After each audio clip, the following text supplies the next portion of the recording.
오늘은 토론의 핵심 과정을 살펴보고 또 찬성 입론에서 반대 입론으로 건너가는 세 가지 전개 과정에 대해서 살펴보도록 하겠습니다. 우리는 지난 시간에 토론의 정체에 대해서 같이 살펴봤죠. 우리가 혼자 살고 있다면 토론은 필요 없습니다. 내 마음대로 하면 되니까요. 하지만 여러 명이 같이 살고 있는 사회에서 우리가 집단 의사 결정을 하는 과정에서 토론이 필요하고 토의가 필요하다라는 것을 이해하게 됐습니다. 그래서 집단 의사 결정의 역사도 살펴봤고 그 중에서 토론이 차지하는 위치도 같이 알아봤죠. 그리고 토론이 발생하게 되는 원칙, 그리고 토론의 과정에서 우리가 반드시 수행해야 하는 의무에 대해서도 같이 이야기해 봤습니다. 토론을 할 때 변화를 요구하는 먼저 말하는 자에게는 입증의 의무가 있었습니다. 주장하는 자가 증명을 해야 하겠죠.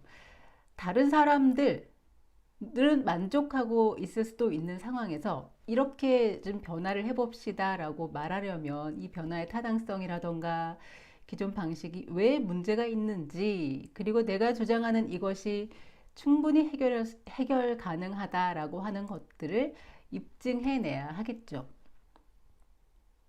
자, 그리고 토론에서는 추정의 원칙이라고 하는 것이 있었습니다. 말하지 않고 가만히 있으면 동의한다라는 것으로 해석이 될 가능성이 있죠. 그래서 나중에 말하는 사람은 가만히 있으면 그래 그렇게 하자라는 것이 될 수 있기 때문에 반증의 의무를 통해서 자기 자신을 지킬 필요가 있었습니다.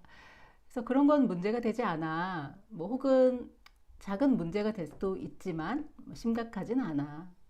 심각한 거 인정하는데 네가 제시한 방법으로는 해결될 수 없어. 뭐 혹은 해결이 가능할 수도 있지만 부작용을 어떻게 할 거니? 뭐 이런 식으로 의견을 제시해 나갈 수 있겠죠. 자, 그리고 토론의 논제에 대해서도 살펴봤습니다. 토론에서 논제는 다루어져야 하는 주제였습니다. 논제가 갖추어야 되는 조건들을 살펴봤고, 논제는 사실 논제, 가치 논제, 정책 논제로 보통은 구분이 된다. 이렇게 이야기했습니다. 하지만 사실 논제의 범주가 가장 좁고, 또 그 다음은 가치 논제, 정책 논제 이런 순으로 수용할 수 있는 범위의 그 규모도 같이 살펴봤습니다. 자, 오늘은 토론의 핵심 과정에 대해서 살펴보겠습니다. 자, 오늘 배우는 우리가 말하는 토론은 일반적으로 자유 토론이 아니고요. 그 학교에 들어오기 전에 이미 경험을 해본 친구들도 있을 겁니다. 아카데미 토론 혹은 디베이트라고도 하는 토론을 잘 하기 위해서 연습을 하는 그 토론을 일컫는 것으로 통일을 하도록 할게요. 이 과정에서 토론을 잘 하기 위해서는 어떤 연습이 필요할까라는 것들이 많이 연구되었고, 현재로서는 처음에 의견을 제시하는 입론, 그리고 제시된 주장들을 확인하는 교차 조사 혹은 확인 질문의 과정, 그리고 제시한 주장, 확인 질문한 내용을 바탕으로 해서 이루어지는 반론, 그리고 모든 것들을 아우러서 정리를 하는 최종 발언, 이렇게 크게는 네 가지의 과정으로 이루어집니다. 근데 이 네 가지를 어떻게 조합하는지에 따라서 매우 다양한 방식의 토론이 가능할 수 있습니다. 그래서 우리도 우리에 맞는 토론 방식을 얼마든지 만들어낼 수 있죠. 자, 그럼 기존에 이런 것들을 어떤 식으로 조합해서 토론 방식을 만들어냈는지 살펴보겠습니다. 대학생들 사이에서 가장 유명한 방식이죠. 세다 토론이라고 들어보셨을 거예요. 자, 이건 교차조사 토론 방식이라고도 하는데요. 순서를 한번 살펴보겠습니다. 처음에 찬성 입론을 합니다. 그러면 반대편에 선 사람이 나와서 교차 조사를 하죠. 이렇게 말씀하셨는데요. 거기에 대해서 뭐 질문을 하겠죠. 자, 그리고 반대팀에서 나와서 자신들의 주장을 이어가죠. 그럼 이 주장을 듣고 긍정팀에서 또 나와서 질문을 합니다. 그 다음에 또 긍정층 두 번째 토론자가 나와서 자신의 입장을 이야기하고 또 부정 측의 두 번째 토론자가 나와서 질문을 하고 이런 식으로 입론과 교차 조사가 초반에 숨가쁘게 이어지죠.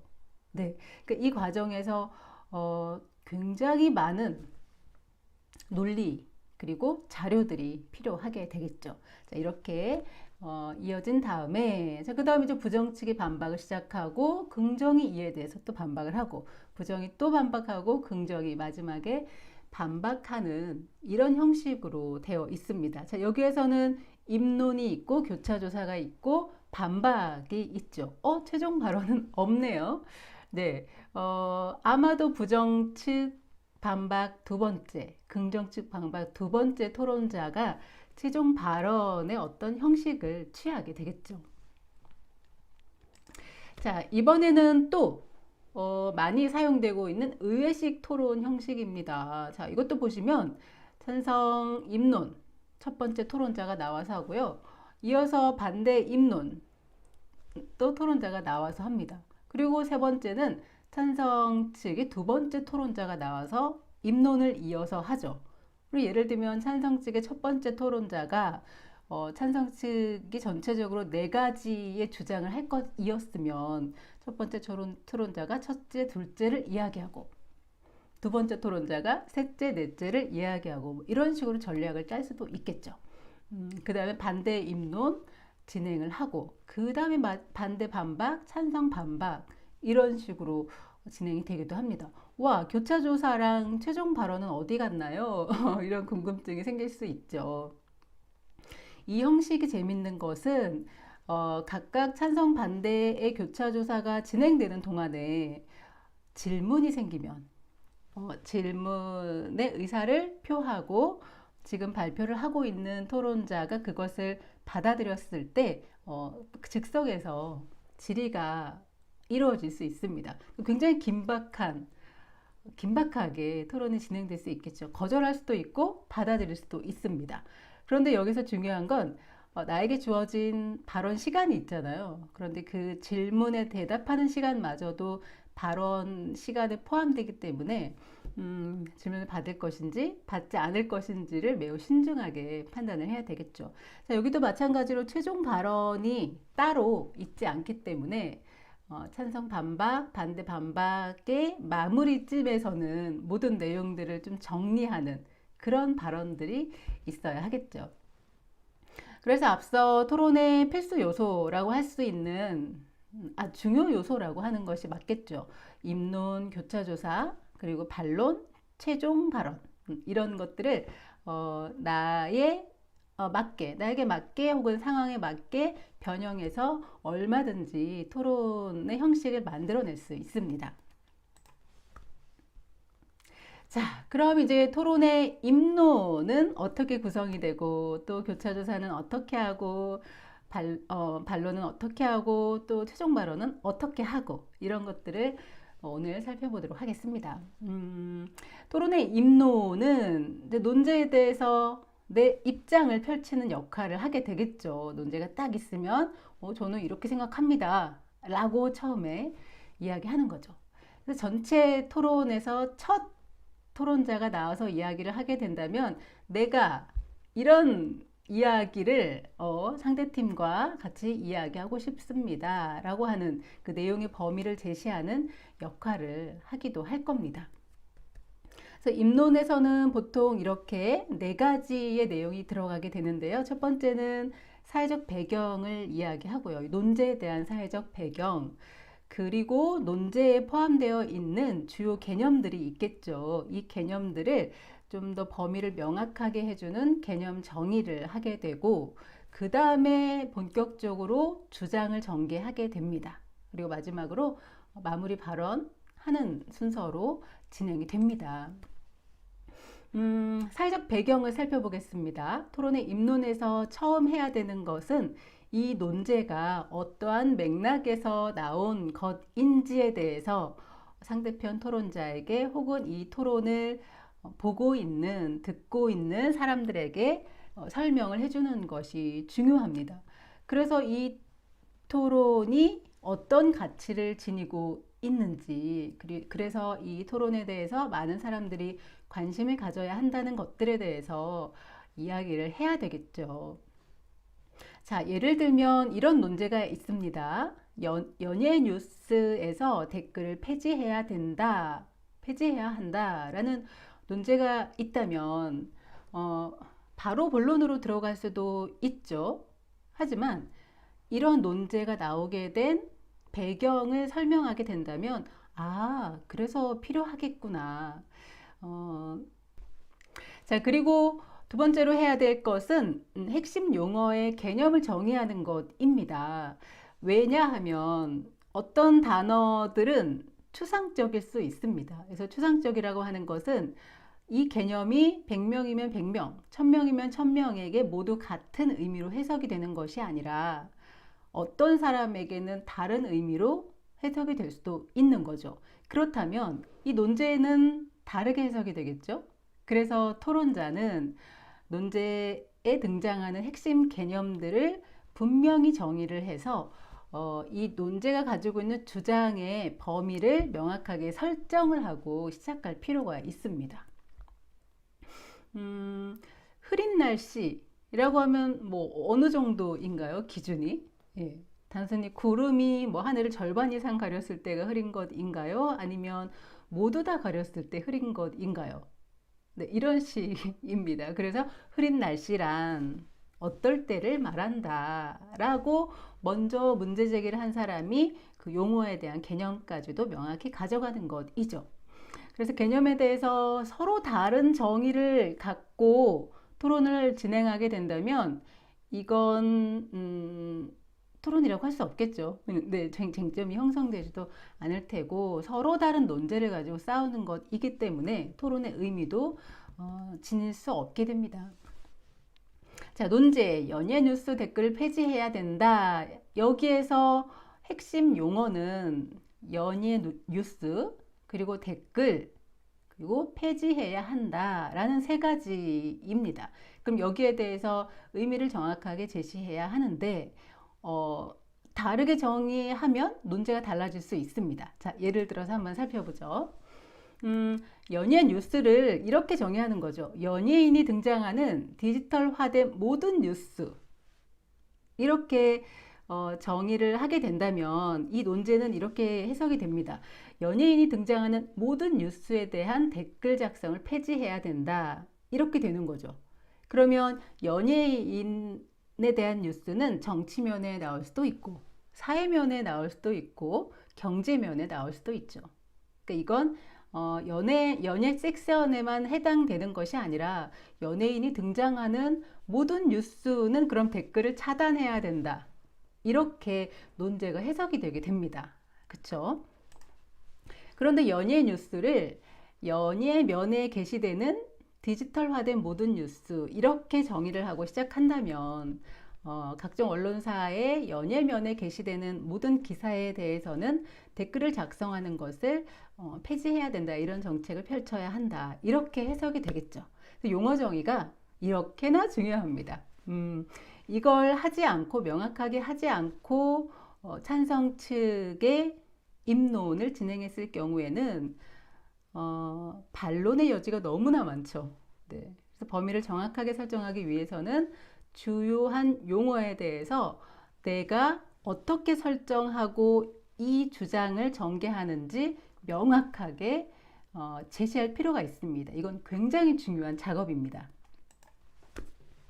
자, 그리고 할 수 있다면 논제를 재정의해주는 작업이 있으면 좋겠습니다. 사회적 배경에 대해서 설명하고 논제에 등장하는 핵심 개념에 대해서 설명을 해주고 그리고 정의된 설명을 개념에 대입해서 논제를 다시 한번 해석해 주는 거죠. 자, 이게 무슨 소리냐면 자, 이런 논제가 있습니다. 고등학생도 정치에 참여할 수 있다라는 논제가 있다면 여기에서는 고등학생과 정치에 참여할 수 있다라는 의미에 대해서 먼저 제안한 사람이 용어 설명을 해야 하겠죠. 그럼 고등학생이라고 하는 개념은 고등학교에 다니는 학생이 될 수도 있고 17살에서 19살 사이의 남녀가 될 수도 있고 혹은 뭐 고등학생에 다니지만 만 18세 이상의 남녀일 수도 있고 아니면 해당 나이 중에서 뭐 자기가 원하는 사람에 한해서는 뭐 이렇게 할 수도 있습니다. 그리고 정치에 참여할 수 있다라는 것은 진짜 광범위하죠. 이 의미를 만약에 범위 설정을 하지 않고 토론을 하게 된다면 정말 엄청나게 광대한 의견들이 오고 가게 될 겁니다. 그래서 용어 정의가 필요하겠죠. 나는 정치에 참여한다는 것을 투표권을 부여하는 것으로 설정해서 토론을 진행하겠다. 혹은 정당을 만들거나 정당 활동을 하는 것으로 나는 사용하겠다. 혹은 나는 각종 선거에 입 후보자로 등록할 수 있게 해야 한다라는 뜻으로 사용하겠다. 마지막으로 아니다. 나는 정치 참여할 수 있다는 것은 고등학생도 시민단체에서 활동하는 것을 허락해 줘야 된다라는 의미로 사용하겠다 하는 거죠. 여러 가지 의미가 있는데 내가 선택한 것은 고등학생은 17세에서 19세 사이의 남녀를 뜻하고 정치에 참여할 수 있다라는 것은 각종 선거에 입후보자로 등록할 수 있다라는 의미로 사용하고자 합니다. 그러니까 고등학생도 정치에 참여할 수 있다라는 논제는 하면서 논제를 재정의해 주는 거죠. 저는 한국에 거주하는 17세에서 19세 사이의 남녀도 각종 선거에 입후보자로 등록할 수 있어야 한다고 생각합니다. 자, 이렇게요. 그러면 논제에 대한 이해도가 높아질 수 있겠죠.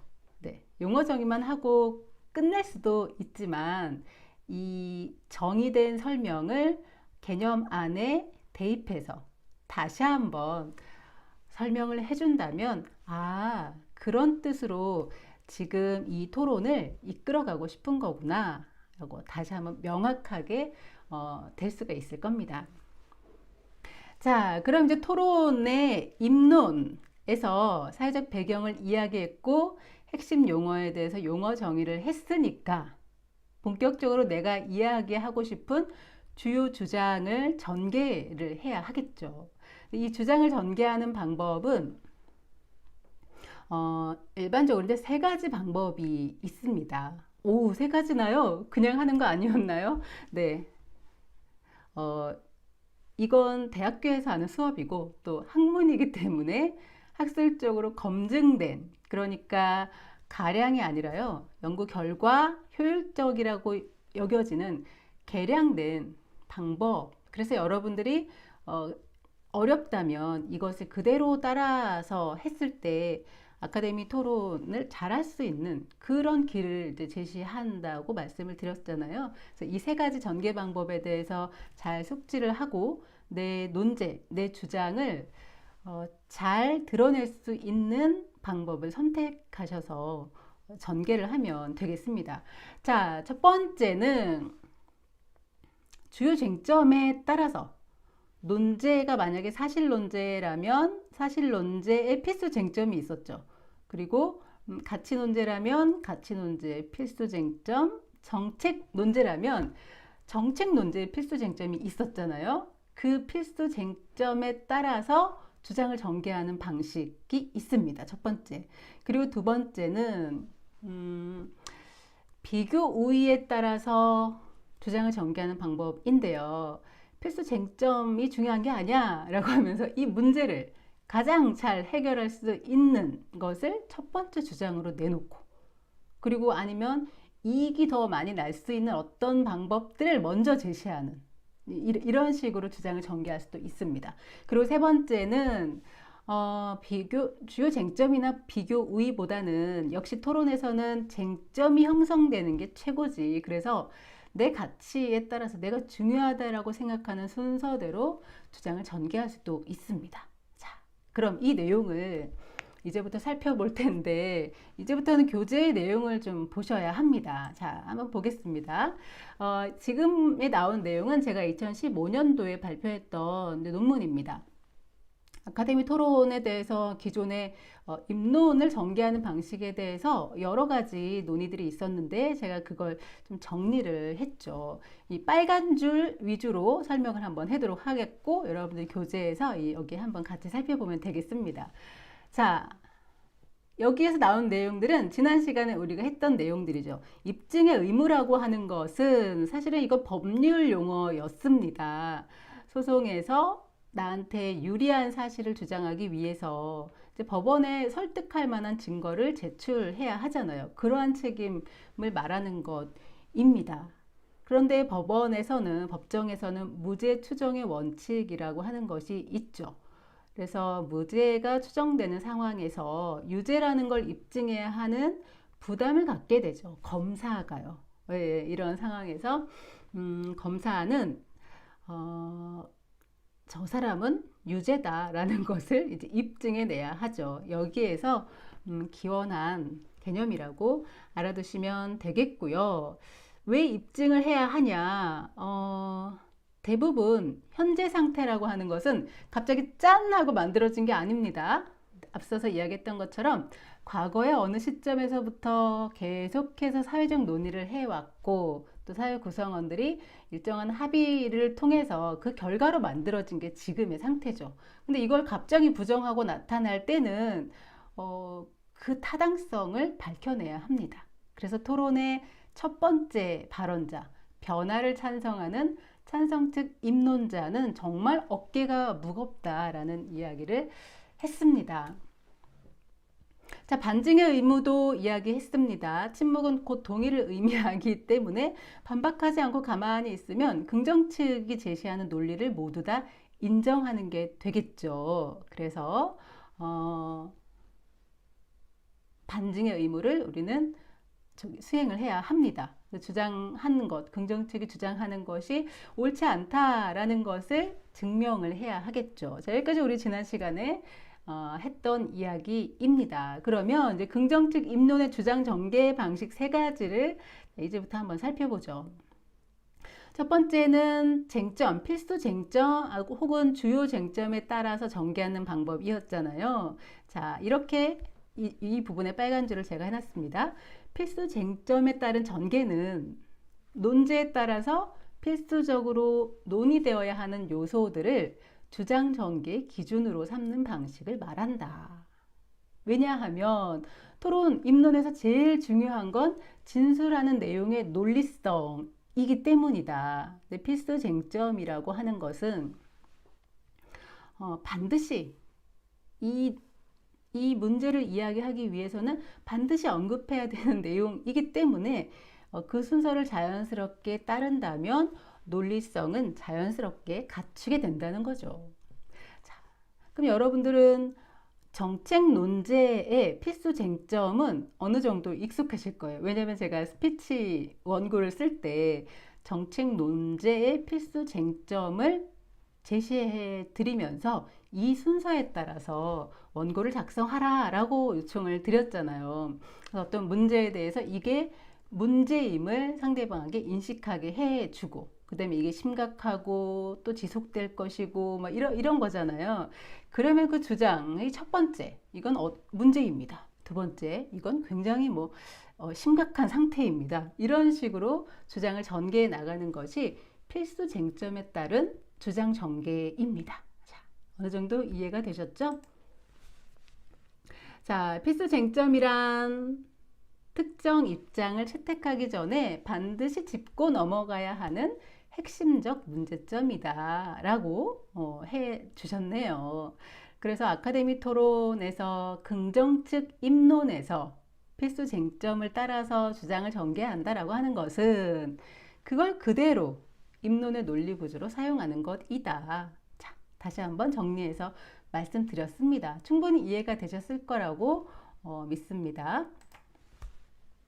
자, 두 번째는 이익 비교에 따른 전개예요. 예, 이런 방법으로도 여러분들이 그게 이익 비교인지는 몰랐지만 하고 계셨을 겁니다. 어떤 현안에 대해서 내가 주장을 발표를 하는데 첫째, 둘째, 뭐 셋째 이런 식으로 했는데 알고 보니까 그게 이익 비교에 따른 전개였던 거죠. 예, 그러실 수 있습니다.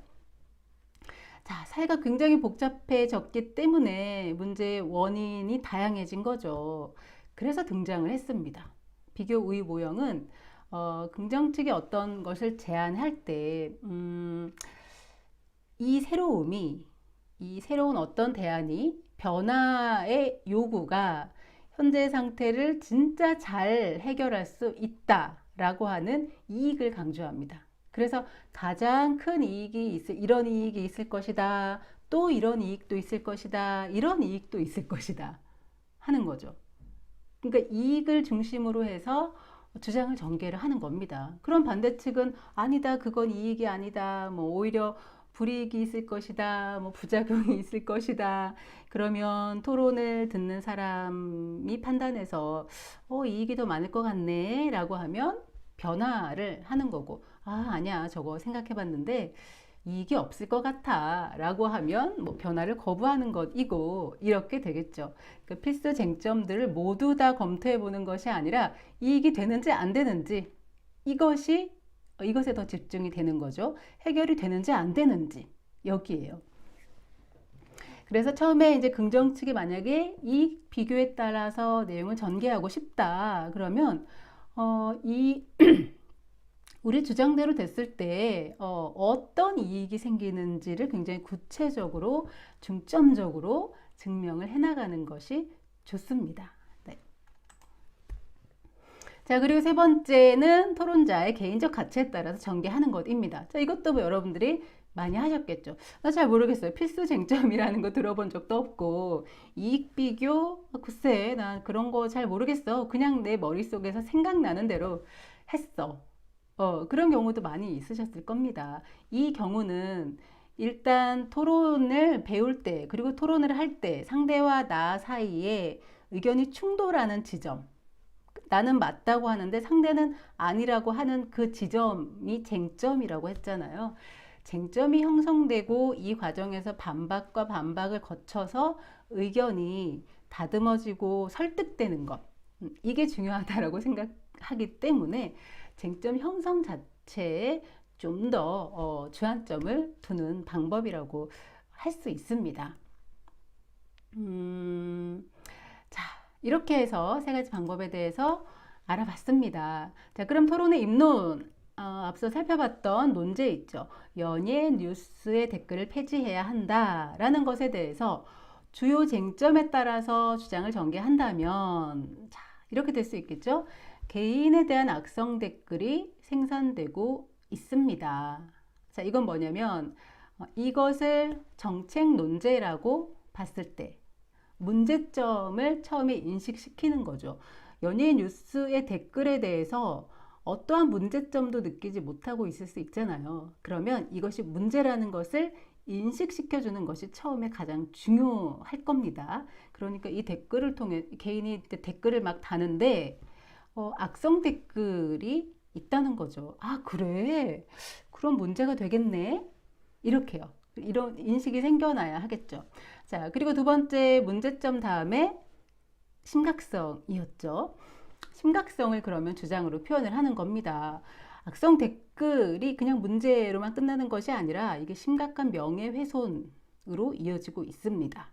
이렇게 주장을 하는 거죠. 그러면 그래, 문제인데 이게 되게 심각하구나. 내가 그냥 가볍게 넘길 게 아니었네 라는 인식을 갖게 되겠죠. 그러면 이런 것들이 적절한 증거와 사례들을 갖추게 된다면 상대팀은 설득이 되게 될 테고, 그래, 연예뉴스 댓글 폐지해야 되는구나 라는 쪽으로 마음이 기울 수 있겠죠.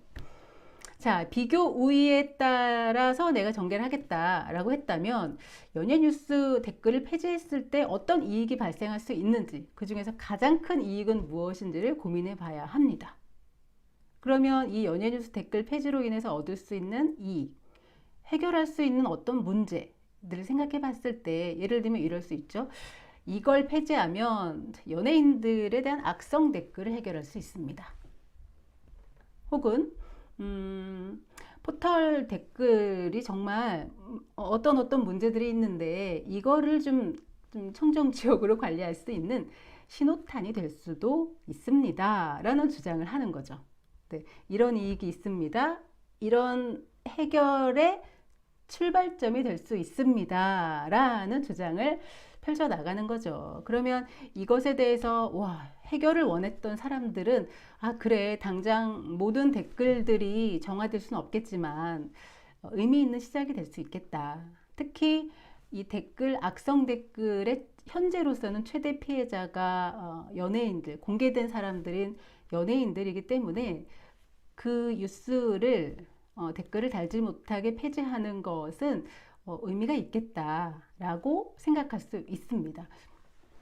그래서 이건 역시 적절한 증거들, 사례들과 함께 제시된다면 설득이 될 수 있겠죠. 자, 그리고 마지막으로 개인 가치에 따라서 주장 전개할 수 있습니다. 자, 너무 안타까운 일이었죠. 예, 저도 마음이 너무나 아팠는데 제2의 선리를 막아야 합니다. 그리고 포털의 사회적 책임을 수행해야 합니다. 의도한 것인지 그렇지 않은 것인지 모르겠지만 이 포털 사이트들은 언론사의 역할을 하고 있죠. 직접 나가서 취재를 하고 또 기사를 우리들에게 발송해주고 그런 역할을 하지는 않지만 언론사들이 보내준 뉴스를 받아서 자신들의 메인 사이트에 올리면서 우리는 그걸 통해서 여러 가지 뉴스들을 접하잖아요. 그런데 이 과정에서 뉴스들을 배열하고 이런 역할들을 그동안 했었습니다. 그러면 이런 것들이 여론에 영향을 미치고 여론을 형성하고, 그렇다면 엄연히 언론사의 역할을 하고 있었던 거죠. 사회적으로 영향을 미치고 있다면 그것으로 인해서 발생하는 부작용들에 대해서 어느 정도 책임을 수행해야 하는데, 그런 것들의 하나가 연예뉴스 댓글을 폐지하는 것이 되지 않을까라는 주장들을 펼칠 수가 있겠죠. 자, 그래서 앞서 논문의 내용을 살펴보고 찬성 측이 입증의 의무를, 그 무거운 책임감을 갖고 주요 주장을 전개할 때 그 전개하는 방법은 논제에 따른 필수 쟁점을 논리의 구조로 그대로 사용하는 방법, 그리고 이 변화를 통해서 발생할 수 있는 이익을 중점적으로 주장하는 방법, 그리고 개인의 가치에 따라서 충분히 설득 가능하다면 그것을 중점적으로 전개하는 방법, 이렇게 세 가지가 있습니다. 자, 이렇게 해서 찬성 입론의 주요 주장이 마무리가 됐습니다. 그러면 반대도 입론을 하잖아요. 찬성 측의 입론이 끝나면 또 그 마지막에 입론의 마무리를 하고 들어가면 반대 측의 토론자가 나와서 반증의 의무를 해소하려고 노력하겠죠. 이것도 세 가지 방법이 있습니다. 그것에 대해서 살펴볼 텐데, 반대측도 나와서 처음에 우리가 왜 반대하는지에 대해서 단도직입적으로 얘기하는 것이 아니라 이 사회적 배경을 얘기합니다. 우리가 어떤 맥락에서 이것을 반대할 수밖에 없는지, 예를 들면 댓글을 달지 못하게 정책을 시행하는 것이 표현의 자유를 훼손할 수 있다는 거죠. 어떤 시대적인 상황에서 표현의 자유를 훼손하는 것이 굉장히 어려운 시대가 됐잖아요. 그런 것들. 그래서 그러한 관점에서 댓글을 폐지하는 것, 그리고 특정 어떤 섹션에 대해서만 이러한 제도를 시행하는 것은 어려울 수 있다. 이렇게 어떤 배경들을 설명할 수 있습니다. 그리고 또 할 수 있는 것이 찬성 측의 용어 정의, 찬성 측이 제시한 용어 정의에 대해서 검토를 할 수 있는데요. 일반적으로는 찬성 측이 먼저 문제 제기를 했고 변화를 요청했고 반대 측은 여기에 대해서 방어하는 역할만 하기 때문에 찬성 측이 설정한 범위 안에서만 토론을 이끌어가는 것이 맞습니다. 그런데 예외의 경우는 찬성 측이 용어 정의를 정말 너무나 이상하게 한 거죠. 말도 안 되게 정말 이상하게 한 경우가 있을 수 있습니다. 그럴 때에 한해서는 반대 측의 첫 번째 토론자는 찬성 측의 토론자께서 이런 개념을 이렇게 정해 주셨는데 그것은 조금 문제가 있는 것 같습니다. 라고 하면서 의견을 얘기할 수 있습니다. 자, 그리고는 이제 주요 주장 전개를 해야 되겠죠. 이제 반대 측도 이 반증의 의무를 해소하기 위해서 이제 할 말이 있을 거잖아요. 근데 이것도 그냥 하는 것이 아니라 계량된 방법에 따라서 안내된 방법에 따라서 좀 더 효율적으로 여러분들의 의견을 밝힐 수가 있습니다. 자, 첫 번째 직접 반박에 따른 전개, 두 번째 간접 반박에 따른 전개, 그리고 세 번째 섞어서 하는 혼용 반박에 따른 전개입니다. 이 세 가지를 살펴보죠. 자, 부정측, 아까 논문의 다음 페이지를 보시면 되겠습니다. 자, 부정측 입론의 전개 방식. 자, 찬성 측이 먼저 입증의 의무를 다하고 내려갔습니다. 자, 부정측이 나와서 반증의 의무를 해소해야 되겠죠. 자, 부정측은 긍정측이 주장한 범위 내에서만 반증의 의무를 수행해야 된다라고 하는 해석도 있고요. 그것과는 별개로 독립적인 주장을 할 수도 있다라고 하는 해석도 있습니다. 네, 이걸 한번 살펴보겠습니다. 근데 이걸 살펴보기 전에 우리가 생각해 봐야 하는 것은 그런 반증의 의무라고 하는 것이 그 본질이 무엇일까?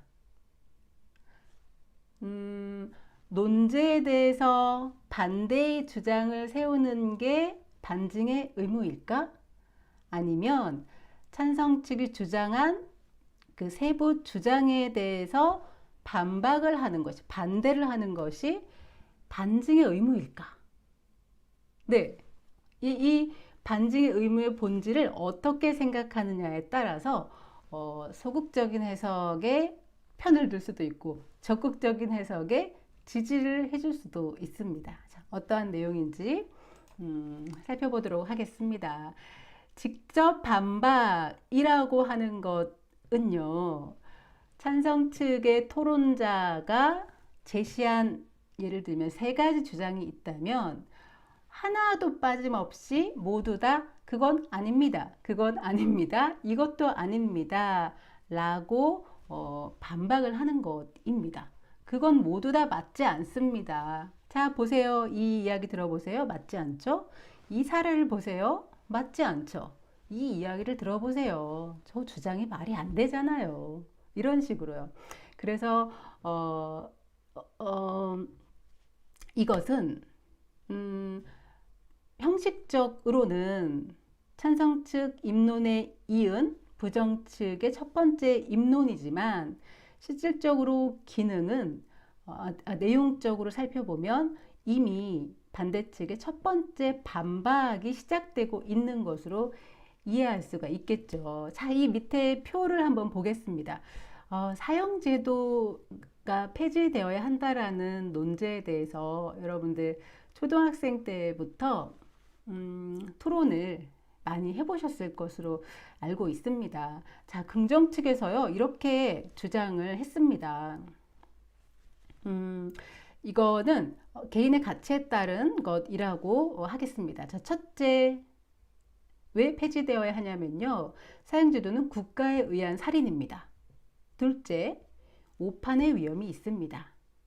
셋째, 범죄 예방 효과가 없습니다. 라고 주장을 했습니다. 그리고 이 주장의 타당성을 밝히기 위해서 다양한 자료들을 제시했겠죠. 그러면 이것을 듣고 있다가 직접 반박을 선택한 부정 측의 첫 번째 토론자는 이렇게 해야 합니다. 자, 첫째, 긍정 측은 국가에 의한 살인이라고 주장하셨는데 사형제도는 국가에 의한 살인이 아닙니다. 왜 아닌지 증명해야 되겠죠? 그리고 둘째, 오판의 위험이 있다고 하셨는데 오판의 위험은 없습니다. 자, 이것도 왜 그런지 증명해야 되겠죠? 그리고 마지막으로 범죄 예방 효과가 없다고 하셨는데 사형제도는 범죄 예방 효과가 있습니다. 하면서 범죄 예방 효과가 있다고 하는 어떤 증거들을 같이 제시해야 하겠죠. 자, 이렇게요. 제가 지금 보면 이 파란색으로 대립되는 화살표 표시를 했습니다. 이 직접 반박의 방식은 쟁점이 형성되죠. 그 말은 긍정 측이 주장하고자 하는 것에 대해서 부정 측은 모두 다 아니다, 아니다, 아니다. 맞아, 살인이야. 오, 살인 아니야. 부딪히는 지점이 있죠. 오판 위험이 있어. 아예 없어. 쾅 대립되죠. 범죄 예방 효과 없어. 아유, 있어. 무슨 말이야. 쾅. 이 지점. 대립되는 이 지점이 바로 쟁점이고 이 쟁점을 가지고 계속 어떤 토론을 진행하게 되겠죠. 그러면 부정 측 입론을 듣고 다음 긍정 측의 토론자는 국가에 의한 살인이 아니라고 하셨는데 국가에 의한 살인이 분명합니다. 라고 하면서 추가 주장을 또 막 제시하겠죠. 그럼 그 다음에 부정 측 또 토론자는 또 가만히 있으면 오, 그 말이 맞네요. 라고 하는 게 되니까 아닙니다. 오해하고 계십니다. 국가에 의한 살인이 아닙니다. 또 추가 증거들을 제시해 나가야 하겠죠. 쟁점 안에서 의견들이 굉장히 다양하게 대립될 수 있는 그래서 하나의 논제 그리고 하나의 그 주장 안에서 굉장히 깊이 있는 토론이 이루어질 수 있는 장점이 있습니다. 참고로 우리나라 사형제도를 한번 알아볼까요? 네, 형법 41조에 따라서 우리나라 법정 최고형은 사형이죠. 그래서 최근에도 극악 그 범죄, 흉악범들에 대해서 사형이 구형되는 것들이 언론에 보도가 되었습니다. 뭐 내란죄라던가 외환유치죄, 그러니까 뭐 외국이랑 이렇게 짜고 우리나라를 곤란한 상황에 빠뜨리는 뭐 이런 것들, 그리고 뭐 살인, 뭐 이런 것들에 대해서는 여전히 법정에서 사형이 구형되고 있습니다. 하지만 97년도 12월 30일 날 23명의 그 사형수가 현장의 이슬로 사라진 이후로 우리나라에서는 뭐 사형의 집행이 그 이후로는 되지 않았습니다. 근데 이것이 형법의 그 법률상 존재한다 하더라도 또 세계의 인권단체잖아요. 국제 앰네스티에서는 한 국가에서 10년 이상 사형이 집행되지 않았다면 실질적인 사형 폐지 국가로 분류를 이제 합니다. 그러니까 우리나라는 97년도면 벌써 20년도 넘었잖아요. 그래서 우리나라는 어쨌든 국제적인 지위에서는 실질적인 사형 폐지 국가에 해당이 됩니다. 하지만 법률상, 형법상 사형의 조항이 있기 때문에 언제라도 사형이 집행이 될 수 있겠죠. 네. 자, 이제 두 번째 간접 반박에 따른 전개를 한번 살펴보겠습니다. 자, 이건 정말 재미있는 것이고 귀를 좀 더 쫑긋 세우고 이해하려고 노력을 하셔야 될 겁니다. 자, 먼저 이 방법은 얼핏 보기에는 서로 쟁점이 형성되는 게 없습니다. 그리고 전혀 다른 이야기를 하고 있는 것처럼 보이기도 합니다. 그런데 이것을 입론, 부정 측의 입론으로 인정할 수 있는 것은 이러한 해석이 전제됐을 때예요. 자, 그건 뭐냐면 긍정 측은, 그러니까 찬성 측은 입론할 때 주요 주장을 구성할 때 정말 고민을 많이 하겠죠. 예를 들면 시간은 한정돼 있고 내가 이야기하고 싶은 것은 막 10개, 20개가 있지만 사람들이 10개, 20개를 다 귀 기울여 듣지는 않을 거잖아요. 게다가 나는 이익 비교에 따른 전개를 할 거란 말이에요. 이걸 선택했다면, 3개만 만약에 내가 주장을 하기로 했다면 가장 큰 이익이 있는 순서대로 주장을 전개하겠죠. 네. 누구라도 그렇게 하겠죠. 예를 들면 이익의 크기를 1에서 10까지 우리가 표현할 수 있다면 어떤 토론자도 이익이 10위에 있는 것을 처음에 첫 번째 의견으로 이야기하지 않겠죠. 다시 말해서 이익이 가장 적게 발생하는 것을 나의 주요 주장으로 삼진 않을 거잖아요. 네. 그래서, 그래. 내가 10가지 의견을 고려해 봤는데, 주요 주장으로는 이 3가지가 가장 좋겠어. 게다가, 이런 주장들은 자칫 잘못 말했다가는 우리가 불리해 줄 수도 있을 것 같아. 그러니까 이 의견은 이야기하지 말자. 라고. 그러니까 내가 알고 있고 고려도 해봤지만 큰 의미가 없다거나 큰 가치가 없다거나 오히려 우리에게 불리할 것 같은 이런 의견들은 주요 주장으로 채택하지 않겠죠. 네. 그러니까 주요 주장이 선택된 그 배경에는 선택되지 못한 어떤 의견들이 있을 겁니다. 자, 그러면 반대측의 입론자, 토론자는 그걸 주시하고 있는 거죠. 저걸 왜 뺐을까? 불리하니까 뺐겠지? 이익이 적으니까 뺐겠지? 그럼 그 의견들을 취해서 우리 측의 주요 주장으로 삼는 거죠. 자, 어떤 건지 아시겠나요? 네. 자, 좀 더 설명을 드려볼게요. 자, 이 표 2를 한번 보겠습니다. 자, 긍정 측의 입론은 똑같습니다. 국가에 의한 살인이고 오판의 위험이 있고 범죄 예방 효과가 없습니다. 라고 주장을 했어요. 그렇지만 이 3가지 주요 주장이 나오기까지는 긍정 측은 이거보다 더 많은 자료들을 검토했을 겁니다. 그 중에는 인권에 관한 것도 있겠죠. 갈수록 개인의 인권을 중요시하고 범죄자의 인권에 대해서도 사람들이 언급하기 시작했죠. 그리고 그 법감정이라 국민의 법감정 그리고 어떤 흉악 범죄가 일어났을 때 그 자를 강력하게 처벌하는 사례가 있어야 그런 범죄가 줄어들 것이다 라고 하는 어떤 의견들도 점점 증가하고 있습니다. 그쵸. 근데 이런 것들을 찬성 측, 그러니까 처음에 발표하는 찬성 측이 자료를 보지 않았을 리는 없습니다. 하지만 이런 것들을 언급했을 경우에는 사형제도를 폐지해야 한다라는 주장의 힘이 약해지기 때문에 저쪽에 꽁꽁꽁 숨겨놨겠죠. 자, 그러면 이걸 가져오는 거죠. 자, 찬성 측 저렇게 이야기했지만 우리는 생각이 다릅니다. 왜냐하면 피해자의 인권도 중요하기 때문이죠. 라고 인권 문제를 언급합니다. 그러면 긍정 측은 아차 하겠죠. 아우, 저 얘기는 하지 않길 바랬는데 저 얘기를 꺼내네. 자, 그리고 둘째, 국민의 다수가 사형제도의 유지, 필요성을 인정하고 있습니다. 혹은 흉악범에 대한 사형이 집행되기를 바라고 있습니다. 뭐 이런 주장을 하는 거죠. 그러면 긍정 측은 어떤 생각을 할까요? 맞아. 나 그 자료 보긴 했는데, 뭐 안 받길 바랬는데, 혹은 저 이야기는 언급되지 않기를 바랬는데, 아휴, 이렇게 되겠죠. 그래서 그리고 세 번째, 흉악범죄가 증가하고 있으니까 현재 사형제 폐지되는 것은 시기상조다. 이런 식으로요.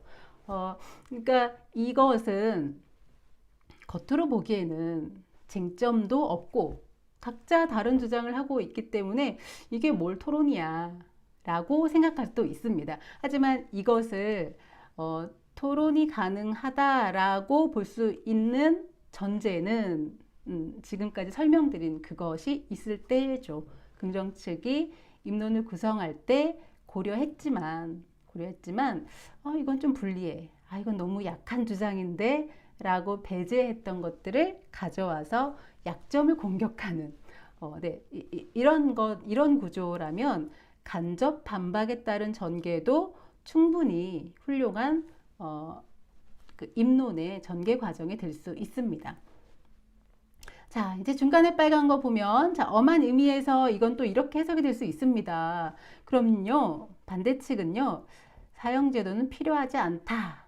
라고 하는 자기 나름대로의 논제를 따로 세워가지고, 그걸 긍정하는 입론을 그냥 자기 나름대로 한 거일 수도 있어요. 자, 어떤 건지 이해가 가셨어요? 긍정 측은 사형제도를 폐지해야 된다라는 것을 긍정하면서 주요 주장을 전개했잖아요. 그런데 반대 측은 긍정 측의 의견에 대해서 어떤 것도 반증의 의무를 이행하지 않았고, 심지어 그냥 전혀 연관성이 없는 쟁점이 형성되지 않는 의견만 제시했기 때문에 전체적인 논리 구조를 보니까 사형제도를 폐지하면 안 된다라고 하는 자기들만의 논제를 세워놓고 거기에 찬성 측 토론자 역할을 하고 있는 거다. 이렇게 해석할 수도 있습니다. 자, 네, 이해가 되셨죠? 네. 자, 마지막으로 직접 반박과 간접 반박을 혼용해서 사용하는 방법도 있습니다. 그래서 만약에 주장이 이제 세 개라면 긍정측 입론 여전히 똑같죠? 첫째, 둘째는 앞서 했던 간접 반박을 넣고요. 세 번째는 쟁점이 형성될 수 있는 직접 반박을 넣는 거죠. 경우에 따라서는 위의 것을 공격적 주장이라고 표현할 수도 있고요. 밑에 것을 반박적 주장이라고 표현할 수 있습니다. 뭐 이런 표현 자체가 중요한 것은 아니지만 이렇게 두 가지를 같이 넣었을 때의 좋은 점이 있겠죠. 약점은 약점대로 공격하고 또 쟁점은 쟁점대로 형성이 되어서 거기에 대해서 또 심도 깊은 의견 교환이 일어날 수가 있겠죠. 그래서 가장 핵심적인 주장이라고 생각하는 것에 대해서는 반박적 주장을 제시해보고 또 가장 치명적인 약점이라고 생각하는 것이 내가 그런 그 자료들이 확보가 됐다면 공격적 주장으로 구성을 해서 주장을 전개하는 것도 좋은 방법이 될 수 있겠죠. 자, 그러면 우리 앞서 오늘 수업 전체적으로 살펴보고 있는 연예 뉴스 댓글을 폐지해야 된다라는 것에 대해서 세 가지 방식으로 살펴보도록 하겠습니다. 자, 이것에 대해서 직접 반박으로 한다면 아까 찬성 입론이 이렇게 구성이 됐었죠. 정책 논제라는 전제 하에 문제점과 심각성을 지적을 했습니다. 자, 반대 입론 직접 반박으로 한다면 악성 댓글은 연예 뉴스만의 문제가 아닙니다. 하겠죠? 그리고 두 번째, 명예훼손은 댓글에서만 발생하진 않습니다. 라고 하면서 모두 다 반박을 함으로 인해서 반증의 의무를 해소하고 있습니다. 자, 두 번째,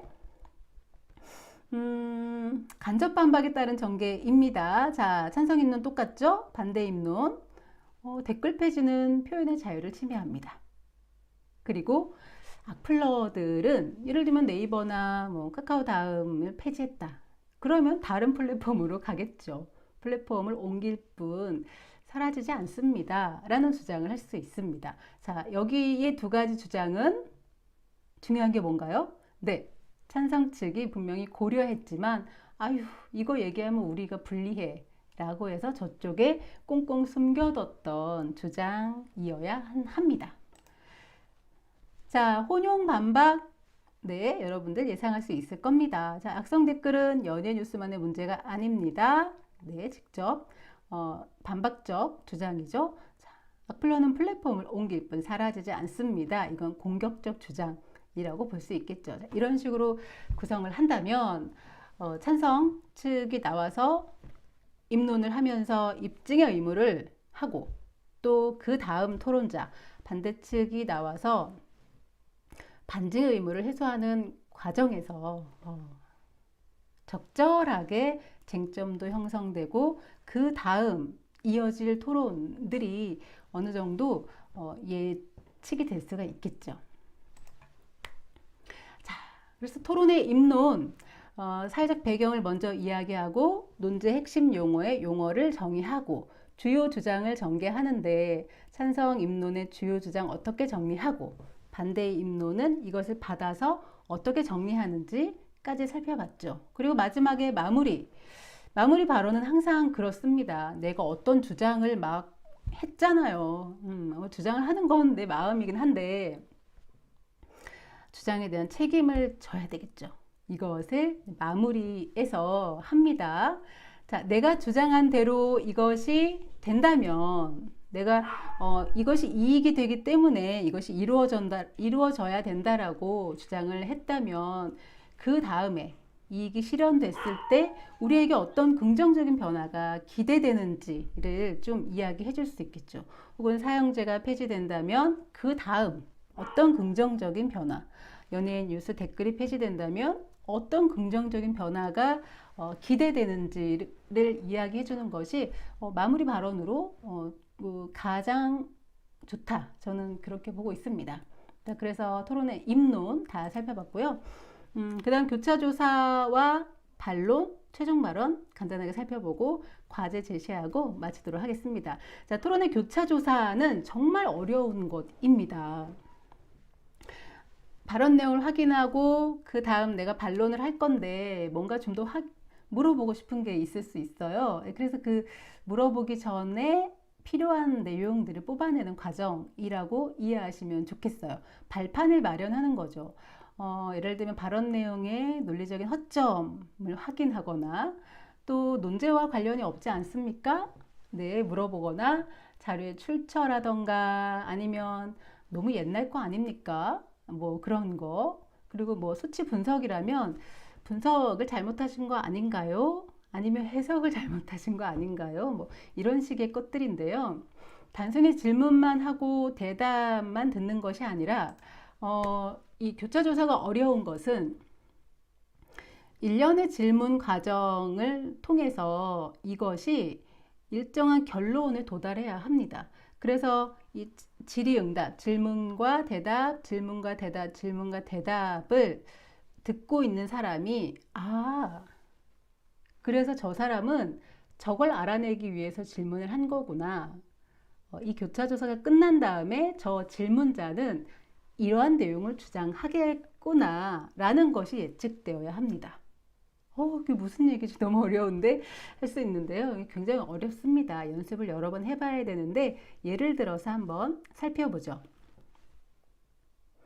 자, 찬성 측이 나와서 댓글을 뉴스를 폐지해야 되는 이유에 대해서 연예인들에게 굉장히 부정적인 영향을 미치고 또 그러한 사례로 어떤 극단적인 선택을 한 연예인들의 예를 이제 들었다, 제시했다라고 상황을 설정해 보겠습니다. 자, 그럼 이런 입론이 끝난 다음에 반대측의 입론을 하기 전에 입론의 발판을 마련하기 위해서 교차조사를 먼저 하죠. 자, 이런 질문을 합니다. 찬성 측은 악성 댓글이 연예인의 죽음에 결정적인 영향을 미친다고 주장하셨습니다. 맞습니까? 그럼 네, 맞습니다. 이렇게 짧게 이야기하겠죠. 교차조사에서는 반박이나 토론이 이루어지는 것이 아니라 단순한 확인인데 자, 이렇게만 하면 그래요. 이렇게 끝낼 수 있죠. 다음은 자, 맞다고 확인했으니까 두 번째 다음 단계로 가는 겁니다. 그렇다면 찬성 측은 연예인이 자신에 대한 부정적인 평판을 주로 기사를 통해서, 기사의 댓글을 통해서 접하게 된다고 생각하시는군요. 맞습니까? 네, 이렇게 하는 거죠. 자, 함정으로 끌고 가는 것. 함정이라기보다도 내가 의도한 대로 방향을 좀 틀고 가고 있는 거죠. 네, 그렇습니다. 대부분 댓글을 통해서 자기에 대해서 나쁜 얘기를 듣죠. 이렇게 대답할 수 있겠죠. 자, 그러면 이제 마지막 결정적인 질문을 하는 거죠. 찬성 측은 SNS와 유튜브 등 각종 소셜미디어가 연예인 평판에 미치는 영향력에 대해서 생각해 보신 적 있으신가요? 라고 물어보는 겁니다. 그러면 생각해 본 적이 있다라고 해도 이건 어떤 논리적인 어떤 함정에 빠진 것이고, 생각해 본 적이 없습니다라고 해도 함정에 빠진 게 되겠죠. 그러면 질문자는 네, 이상 질문을 마치겠습니다 라고 자리에 와서 자신의 주장을 다시 한번 다듬은 다음에 이야기하는 거죠. 찬성 측에 연예 뉴스에 댓글을 폐지하는 것이 어떤 연예인들에게 일어나는 불행한 일들을 막을 수 있다라고 주장한 것이 왜 한계가 있는지에 대해서 주장을 하겠죠. 반박을 하겠죠. 어떤 식으로 하겠습니까? 네, 특히 10대의 경우에는 인스타그램이나 페이스북, SNS가 가장 뉴스나 이런 것들을 접하는 가장 큰 통로인데, 네이버나 이런 포털 사이트 달지 못하게 한다고 해서 이게 과연 효과가 있을까? 뭐 이런 주장을 할 수가 있겠죠. 교차 조사가 어떻게 진행이 돼야 하는지, 그리고 질문과 대답의 끝에 어떠한 결론이 도출돼야 하는지 감을 잡으셨을 것입니다. 자, 그리고 토론의 반론입니다. 반론은 상대의 주장에 부족한 점을 지적하는 것이죠. 논쟁과 범위를 벗어났습니다. 주장의 근거가 타당하지 않은데요. 최근에 전문적인 자료가 아닌 것 같습니다. 뭐 뇌피셜 아닌가요? 뭐 이런 이야기. 주장을 적절하게, 뭐 좋은 내용인데 주장에 대한 어떤 뒷받침으로는 적절하지 않은 것 같습니다. 이런 것들을 하게 되겠죠. 이런 반론에 대해서는 저희가 또 다음 시간을 통해서 좀 더 자세하게 하도록 하겠습니다. 근데 반론에서 중요한 건 이겁니다. 입론이 따로 있고 반론이 따로 있잖아요. 반론은 입론에서 나온 내용에 한해서 반박을 하는 것입니다. 그러니까 입론에서 나오지도 않은 내용을 가지고 반론을 할 수는 없죠. 반론이라는 것 자체가 이미 있던 어떤 내용에 대해서 반박하는 것이잖아요. 그래서 반론에서는 새로운 주장을 할 수가 없습니다. 그리고 몇 번 이야기한 것처럼 추정의 원칙에 따라서 상대편이 세 가지를 막 열심히 주장했는데 반박을 2개만 했어요. 그러면 그 한 가지는 동의하는 것으로 해석될 수 있기 때문에 최대한 모든 것을 성실하게 반박하려고 노력을 해야 하겠죠. 자, 최종 발언입니다. 최종 발언은 토론의 내용을 요약하고 입장을 강조하는 역할을 합니다. 지금까지 내가 이 토론의 이런 논제를 가지고 이런 주장을 했습니다. 그랬더니 상대 토론자는 이러한 의견들을 가지고 반박을 해주셨네요. 근데 제가 상대의 반박 내용을 다 들어봤음에도 불구하고 요런 입장에서 생각을 해보니까 여전히 저의 의견이 더 나은 해결 방법이라고 생각합니다. 뭐 이런 식으로 요약을 하고 마지막에 어떤 내용을 통해서 마지막 청중 시도를 시도하게 됩니다. 이 최종 발언 역시 다음 시간에 좀 더 자세히 설명을 해드리도록 하겠습니다.